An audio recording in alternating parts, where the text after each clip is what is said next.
Привет всем, с вами компания American Auto, меня зовут Александр, и дальше продолжаю рассказывать про автомобили, которые мы доставляем для наших клиентов из США по услуге под ключ. Сегодня я вам покажу Toyota RAV4 2014 года выпуска. Это один из самых популярных, любимых, а также один из самых продаваемых кроссоверов как в Україні, так і во многих странах Європи. Ми чекали до останнього. Був цікавий момент із вибором, коли нам співпав такий автомобіль, який можна вже було викупити навіть за нашою ставкою, але колір був червоний, тому ми пройшли його мимо, ми не ставили ставку. Тобто ми йшли по всіх автомобілях, була ціна 6-6,5, але наша була значно, в принципі, менша. Тому це затягнулося близько на 2-3 тижні вибір. Здесь мы имеем бензиновый двигатель 2,5 литра, полный привод, коробку автомат, пробег 110 тысяч миль, и купили мы его на аукционе за $5800.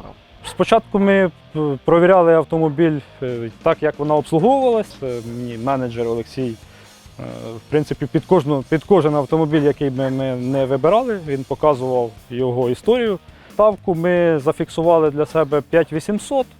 Це була та ставка, на яку ми виходили, скажімо, в нормальну ціну тут в Україні, щоб не перейти наш бюджет, який був запланований. 13200, здається, так.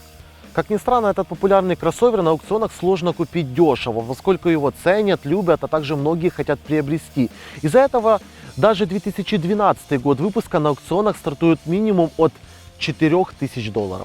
Автомобіль ми чекали 2 місяці, тобто дуже швидко. Повреждения пришлись по передней левой части автомобиля. Мы отрихтовали капот, а также заменили на новое бампер, решетку, фару, а также крыло.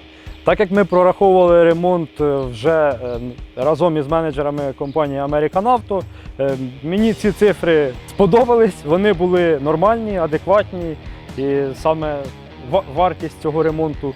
І я вирішив відправити автомобіль вже на саме СТО компанії American Auto. Сам ремонт мені обійшовся на СТО $1400. Запчастини ми вмістилися в приблизно $900. В результаті чого вийшло навіть дешевше з того, що ми закладували на початку. Це було 2500 на запчастини і ремонт включно. Третье поколение RAV4 не очень радовало своего владельца хорошим функционалом, но все же у нас комплектация XLE. Это почти максимальная версия на аукционах США. За исключением кожаного салона, электрорегулировки у нас есть практически все. Так як було вказано в таблиці в прорахунку, його вартість складала 13200. Ми вийшли на ту ж саму суму, коли ми вже привезли його сюди без ремонту. Включаючи ремонт, вона обійшлась тут вже в Україні на номерах 15,5 тисяч. Чітко.